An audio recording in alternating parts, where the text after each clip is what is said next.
ইয়াদ দেখবা ভালো কাম করছেন সপ্তাহ, কিন্তু কিছু মানুষের 3 মাস 4 মাসের গর্ভের পেটের সন্তানটা নষ্ট করছেন। ডাক্তারের পরামর্শ লিয়া পেটের সন্তানটা নষ্ট করছেন। এই বাচ্চা গিয়ে আল্লাহর দরবারে গিয়ে বিচার দিব, আল্লাহ আমারে কইছো আপনি ইনসান জাত শ্রেষ্ঠ জাত, কোন মহিলার পেটও আমারে দিসলায়, বড় অসম্মানী হালতে আমারে ফালান নিয়েছিল। এইভাবে যারা সন্তান অকল ফালাইতে এরাও গিয়ে আল্লাহর দরবারে গিয়ে বিচার দিবা। তখন সন্তানের ই বিচারের কারণে ছুটিয়া যাইতে পারতা না। এরা কাতলো আমাদানো যাইব গিয়া, কাতলো খাত হইলে আল্লাহ মাফ দিব, আমাদানো গেলেও এরার আর মাফ নাই। এইভাবে সন্তানকলে বিচার দিবা, যার ফলে অসংখ্য লক্ষ লক্ষ স্বামী স্ত্রী, লক্ষ লক্ষ পুরুষ মহিলা হল এক একটা সন্তানের কারণে জাহান্নামী হইবা। এর জন্য আমরার দেশ আছে নানি প্রায় জায়গার ডাক্তারের পরামর্শ লিয়া মায়ের গর্ভরে নষ্ট করডা, সন্তানাদিরে নষ্ট করডা, কিন্তু এর জবাবদিহি হইবা একদিন কিয়ামতের দিন। অবশ্যই সারা জবাবদিহি হইবা।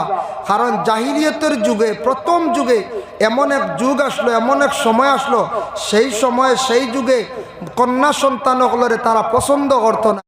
নাহমাদুহু ওয়া নাস্তাঈনুহু ওয়া নাস্তাগফিরুহু ওয়া নু'মিনু বিহি ونؤمن به ونتوكل عليه ونعوذ بالله من شرور أنفسنا ومن سيئات أعمالنا من يهده الله فلا مضل له ومن يضلل فلا هادي له ونشهد أن لا إله إلا الله وحده لا شريك له ونشهد أن سيدنا ونبينا وحبيبنا ومولانا محمدا عبده ورسوله الذي أرسله بالحق بشيرا ونذيرا وداعيا إلى الله بإذنه وسراجا منيرا. أما بعد فأعوذ بالله من الشيطان الرجيم. بسم الله الرحمن الرحيم. لو أنزلنا هذا القرآن على جبل لرأيته خاشعا متصدعا من خشية الله. وقال في آية أخرى اقرأ باسم ربك الذي خلق. صدق الله العظيم. وقال النبي صلى الله عليه وسلم خيركم من تعلم القرآن وعلمه أو كما قال عليه الصلاة والسلام. وقال النبي صلى الله عليه وسلم إن رجلا سأل رسول الله صلى الله عليه وسلم قال إني أحب هذه سورة قل هو الله أحد. قال إن حبك إياها أدخلك الجنة أو كما قال عليه الصلاة والسلام. إن الله وملائكته يصلون على النبي يا أيها الذين آمنوا صلوا عليه وسلموا تسليما. وصلى الله على سيدنا ومولانا محمد وعلى آله وأصحابه وسلم. وصلى الله على سيدنا ومولانا محمد وعلى آله وأصحابه وسلم. وصلى الله على سيدنا ومولانا محمد وعلى آله وأصحابه. معبود معبود তুমি আসমানে না জমিনে, পাহাড়ে না দরিয়ায় আল্লাহ, এই গত জীবনে কত তালাশ করি খুঁজে পাইলাম না। আমার আল্লাহ, আমার আল্লাহ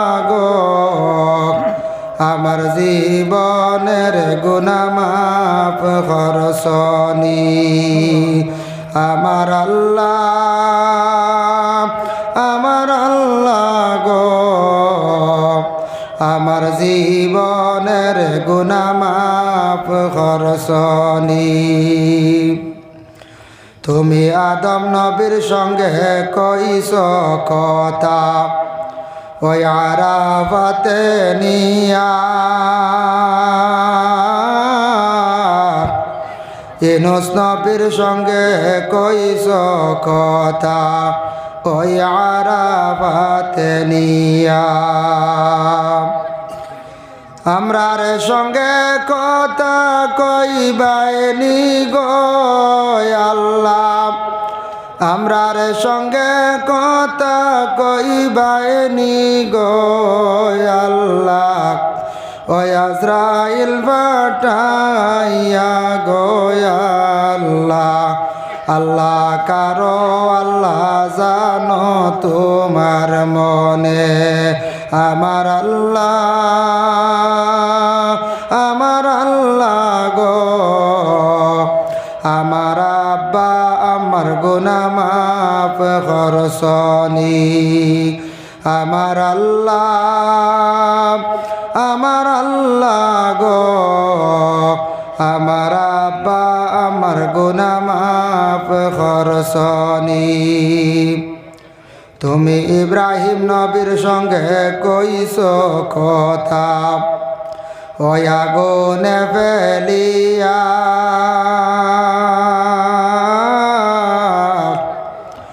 ইব্রাহিম নবীর সঙ্গে কইছ কথা ওই আগুনে ফেলিয়া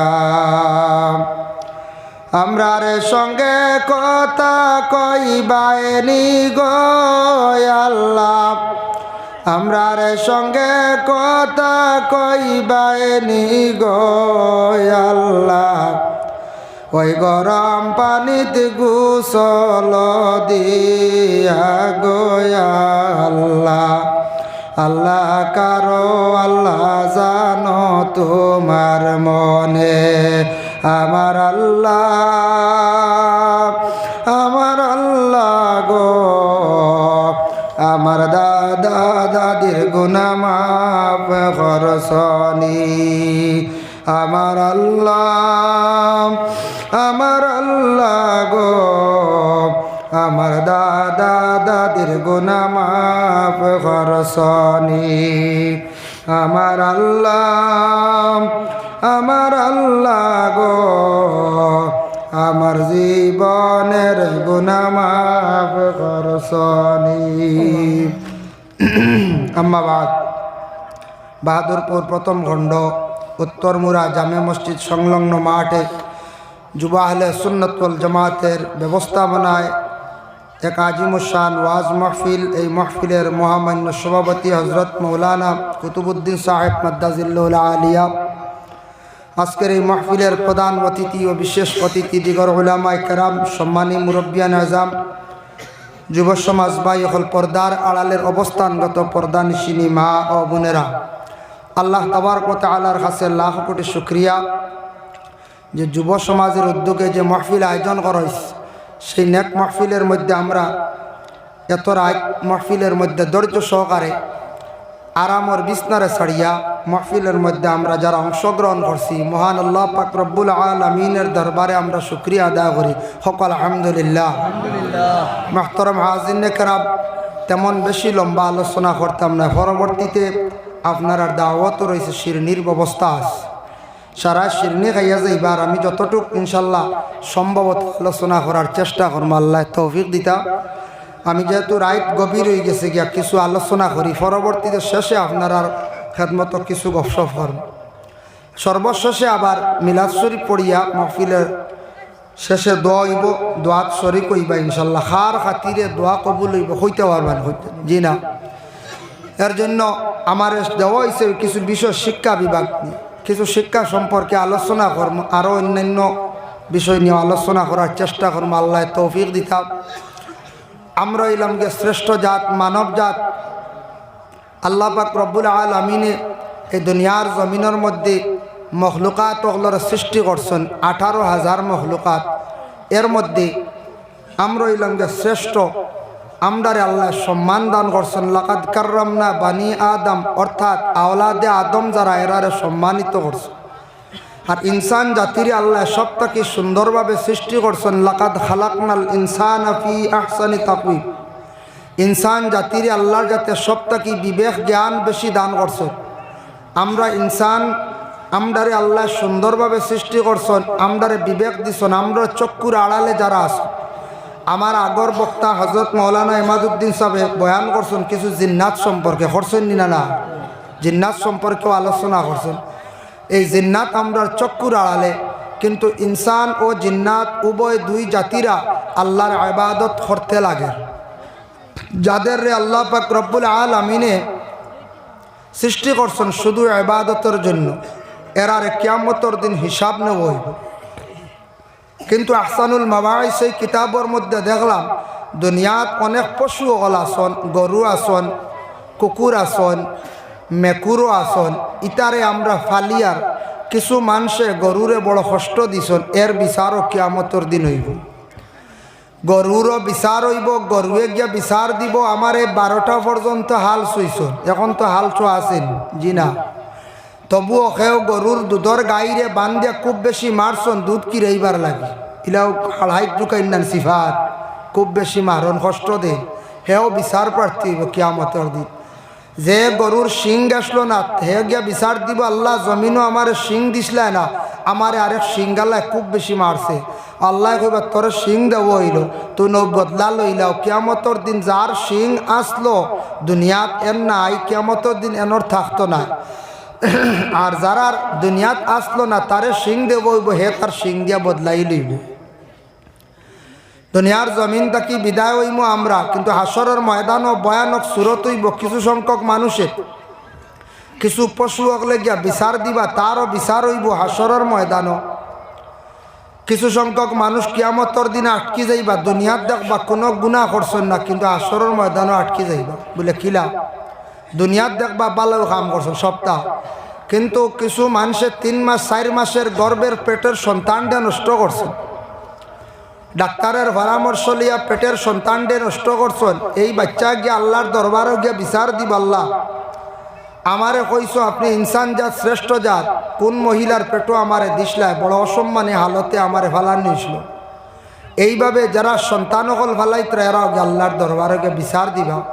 তখন সন্তানের ই বিচারের কারণে ছুটিয়া যাইতে পারতা নাই, এরা কাতলো আমাদানো যাইব গিয়া, কাতলো খাত হইলে আল্লাহ মাফ দিব, আমাদানো গেলেও এরার আর মাফ নাই। এইভাবে সন্তানকলে বিচার দিবা, যার ফলে অসংখ্য লক্ষ লক্ষ স্বামী স্ত্রী, লক্ষ লক্ষ পুরুষ মহিলা হল এক একটা সন্তানের কারণে জাহান্নামী হইবা। এর জন্য আমরার দেশ আছে নানি প্রায় জায়গার ডাক্তারের পরামর্শ লইয়া মায়ের গর্ভরে নষ্ট করডা, সন্তানাদিরে নষ্ট করডা, কিন্তু এর জবাবদিহি হইবা একদিন কিয়ামতের দিন। অবশ্যই সারা জবাবদিহি হইবা। কারণ জাহিলিয়তের যুগে, প্রথম যুগে এমন এক যুগ আসলো, এমন এক সময় আসলো, সেই সময়ে সেই যুগে কন্যা সন্তান হলরে তারা পছন্দ করতো না। কন্যা সন্তান পাইলে তারা জ্যান্ত অবস্থায় একবারে জিত্তা নিয়ে গর্ত করিয়া তারা গাড়ি লইত, মারি নিত। এটা তাদের অবস্থা আসলো জাহিলিয়তের যুগে। পরবর্তীতে আয়াত নাজিল হইল, ওয়ালা তাকতুলু আওলাদাকুম খাশিয়াতা ইমলাক, তুমি তাই সন্তানাদি ওগুলোরে কাতল করিও না, ইতা বাচ্চান্তরে কাতল করিও না। কারণ ইতাই লাগিয়া মাসুম বেগুনা বাচ্চান, ই বাচ্চানতে কিচ্ছু জানে না। নাহনু নারজুকুম, আমি আল্লাহর যাতে তাদের জন্য রিজেক দান করছি, আমি আল্লাহর জাত রিজেকর মালিক। আমরার দেশ কিছু মানুষ বিবাহ করার পরে ফরর মেয়ে গড়ের মধ্যে আনার পরে কইবা এমন মেয়ে আনলাম গড় বিপদ চাড়ে না, তা কই নেন দুষার ই আল্লাহ ইটা পারে না, ইটা কই না জানি। ফরর মেয়ে গড়ে আনছন, আনার পরে আপনি দুষারূপ করতা না, হইতা না বলে ই মেয়েটা দালিদ্র আমার বিপদ আপদ ছাড়ের না, ইলা কইতা না আপনি। খেও আসন বলে ফরর মেয়ে গড় আনছন, আনার পরে কইতা ই মেয়েটা আনার পরটা কিয়া আমার খালি দিনে দিনে খালি রুজি খালি বাড়ের খালি বালা হর, বালা হইলে ঠিক আছে, আর বুড়ো হয়ে গেলে খালি গালি গালা চলা নাড়ি। ও আমরা একগুড়ে ওলা দুষারূপ করি, ইলা দুষারূপ করতা না। কিন্তু এর মধ্যে ব্যবধান আছে। কোনো মেয়ে যদি ভালো হয়, আদর্শবান হয়, এই মেয়েটা আপনার ঘরে আসার পরে কোনো মেয়ের বক্তে স্বামীর রুজি রোজগার বাড়ি যায়। আর কোনো সেই মেয়ের ঘর থেকে একটা সন্তান জন্মগ্রহণ করার পরে কোন সন্তান আপনি পাইতরা, হয়তো এমন ভাগ্যবতী সন্তান পাইতরা, ও সন্তানের কারণে আপনার জমিনও খুব সুখ শান্তির জমিন হইব, জিন্দগিত অসংখ্য রুজি আল্লাহ দান করব। আপনি ঔষধ দিয়ে সন্তান নষ্ট করিল্লা, আপনি ডাক্তার দিয়ে সন্তান নষ্ট করিল্লা।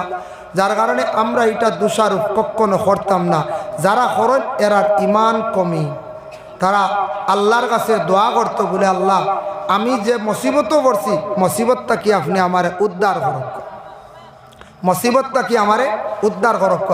ও মুসিবত দূর হইব কয়েকটা কারণে আমরা নিজে নিজে মুসিবত ডাকি আমরা বাড়িতে আনি।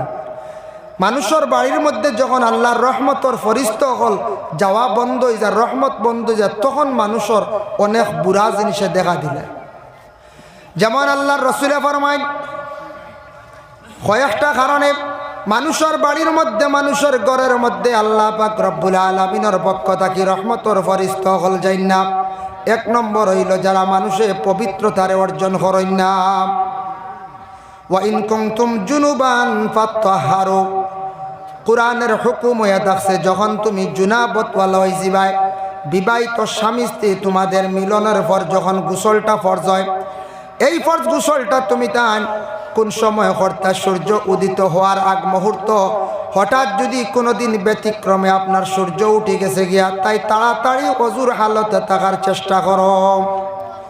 যদি কোনো পুরুষ জাত এমত অবস্থায় যদি কোনো পুরুষ জমিনের মধ্যে চলাফেরা করেন, ফরিস্তা হলে লানত দিন না, বাকি হালতে মানুষ চলাফেরা করলে ফরিস্তা হল তাদের কাছ থেকে দূরে সরে যায়। 2 নম্বর, মহিলা এই অবস্থায় পাক করলে খাওয়া যাইজ আছে নি বলে, হ্যাঁ যাইজ আছে, না যাইজ নাই, পাক করিয়া খাবার খাইতে পারবা, কোনো অসুবিধা নাই। কিন্তু এই হালতে মহিলা যদি খাদ্যগুলা রেডি করেন, পাক করেন, এই খানির মধ্যে একটা বরকত আছে, সেই বরকতটা উঠি যায়। এর জন্য আল্লাহর বন্দেগান আমাদের দেশের মধ্যে কিছু সংখ্যক মানুষে টাকা পয়সা আল্লাহ দিছে, সুন্দর সিস্টেম করিয়া বাথরুম বানাইছেন, মানে হাম্মাম খানা বানাইছেন। হাম্মাম খানার মধ্যে গোসল করাটা সুন্নত, কাপড় পরিবর্তন করা সুন্নত, কিন্তু বাথরুমের মধ্যে কোনো বান্দা বান্দি যদি একবারে যদি উলঙ্গ হয়ে যান গোসল করা, তার লাগে ঠিক নেই বলে ঠিক আছে, জায়েজ আছে, তবে জানিয়া রাখো সূরা ইনফিতার একটি সূরা আছে, ইজা সামাউন ফাতারাত, এই সূরার একটি আয়াত আছে কিরামান কাতিবিন। এই আয়াতের ব্যাখ্যা টানছেন 2 জন ফরিস্তা প্রত্যেক বন্দার সঙ্গে থাকেন। 2 জন ফরিস্তা হল কোনো মানুষ যদি একবারে গোসলখানার মধ্যে উলঙ্গ হয়ে যায়, এই মানুষের কাছ থেকে ফরিস্তা হল দূরে সরিয়া যান গিয়া। এর লাগি একবারে উলঙ্গ হইয়া গোসল করতা না, যদিও ইনো কেউ দেখেন না, তবে একবারে উলঙ্গ হইতা না, ফরিস্তা হল দূরে সরি যান, এরা লানত দেন। তারপরে তাকসে গিয়া দেখেন, যদি কোনো বান্দা হল বাড়ির মধ্যে কোনো যুব সমাজে মোবাইলটা উচ্চ সুরে বাজাইতরা, গান বাজনা যদি কোনো মানুষের বাড়ির মধ্যে যদি বাজে, বাড়ির মধ্যে রহমতর ফরিস্তা হল যাই না। আল্লাহর বান্দেগান কোনো বাড়ির মধ্যে যদি কুকুর থাকে, বাড়ির মধ্যে জানদার বস্তুর ফটো থাকে, আল্লাহর রাসূল ফরমান লা তাদখুলুল মালাইকাতি বাইতান ফিহি সূরাতুল কালবি আও তাসাওয়ির। আল্লাহর রাসূল ফরমান তোমাদের ঘরের মধ্যে যদি বাবার ফটো মানুষে সাজায় রাখছেন, বাইয়ের ফটো সাজায় রাখছেন, ঘোড়ার ফটো সাজায় রাখছেন, কোনো বড় অধিনায়কর ফটো সাজায় রাখছেন, ইলা যদি কোনো বন্দা ফটোরে যদি সাজায় রাখেন, তাহলে ই ঘরের মধ্যে রহমতর ফরিস্তা যাইতা নাই। আর কুকুর বাড়ির থাকলে ফরিস্তা হল যাই না। তবে কুকুর ভালা জায়েজ আছে, কুকুর ভালিতা প্রয়োজনীয়, আপনার দুশ্মনের ডর ভালো পা। আসহাবের কহবর কুকুর আসলো খালা, এর লাগে খালা এক রঙর ভালকা, লাল এক রঙর ভালকা, চকুর দ্বারা আর 2 ফুটা দেখবা, জিন নুক্তা তাইন হদিস শরীফ আইছি, এই 2 ফুটালা কুকুর ভালিও না, আপনার আর ইগু বড় নিমক হারাম। মুখ ফুড়া কুকুর ভালিও না, ইগু নিমক হারাম। লেজ কাটা বাড়ুয়া কই আমরা, ইগু ভালিও না, ইগু বড় নিমক হারাম। আর নাইলে কুকুর ভালিতে পারবা, কোনো অসুবিধা নেই। যার জন্য মুসলমানদের বাড়ির মধ্যে কয়েকটা কারণে ফরিস্তা হল যাই না, আমি কইলাম। এখন খার বাড়ির মধ্যে ফরিস্তা হল যান, কোন ঘরের মধ্যে ফরিস্তা হল যান বাবা দেখেন, যে মুসলমানের বাড়ির মধ্যে আল্লাহর কালাম কোরআন শরীফ কিতাব যেখানে আছে তিলাওয়াত হয়। এই কোরআন শরীফ এমন একটি কিতাব বাবা, আসমানি কিতাব।